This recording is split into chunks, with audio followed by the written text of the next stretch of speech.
Hi everyone. In this video I'd like to talk about life with a reactive dog and make some suggestions that might help you keep your sanity if that is your situation.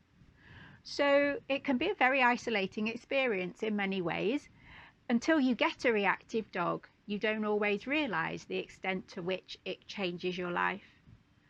Simple things like a day out, a trip to a pub or a cafe for lunch, if you would normally take your dog with you, suddenly take on a whole different meaning if your dog is not going to cope well with the presence of other dogs, or they're not going to cope well being close to people they don't know. Days out in places where dogs are going to be running off lead, like a country park or a countryside walk. Even walking at home, you may find yourself going at antisocial hours, having to take routes to avoid other dog walkers, and not being able to walk with your friends and their dogs in the way that you might have done previously. So all in all, you can end up feeling quite isolated, and it can even give you a sense of dread about going out for a walk at all, because you're anticipating that it's going to be difficult and stressful for you, let alone for the dog.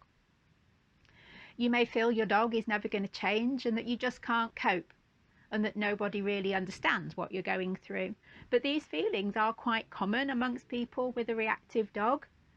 And I know that's not a nice place to be because I've been there myself. Now, some things that might help you to feel better about this, to cope and to keep your sanity. First of all, keep a diary to track your progress.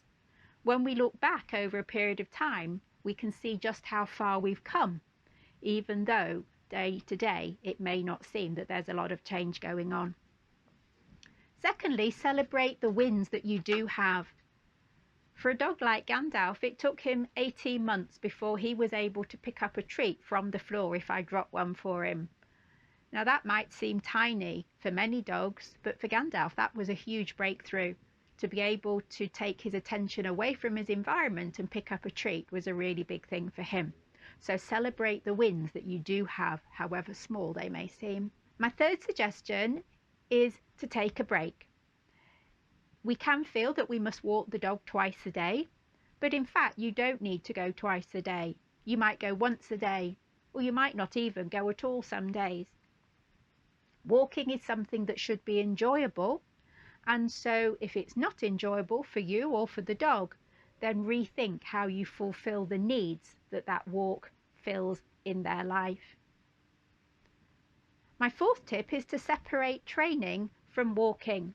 So if you are going to walk, then go at a time that allows it to be pleasurable, that's enjoyable for you and the dog, or walk in places where you know it's going to be safe, whether that's around the streets near your home, or if you go to a secure field that you rent for that purpose. And go out separately for training. So going out at other times where you're deliberately going somewhere that will give you the environment for you to do the training in to help your dog improve.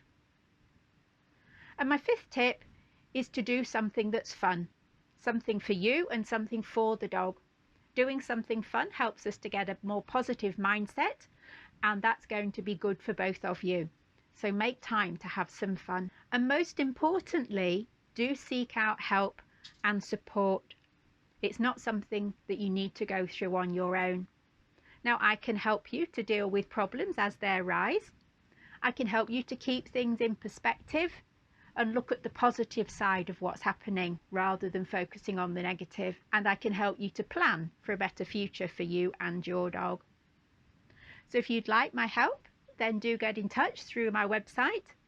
But even if you feel you're managing well on your own, then I hope this video has been helpful for you. So that's all for today. We'll see you again soon. Bye for now. Look out for new videos every Monday, and why not subscribe so you don't miss out.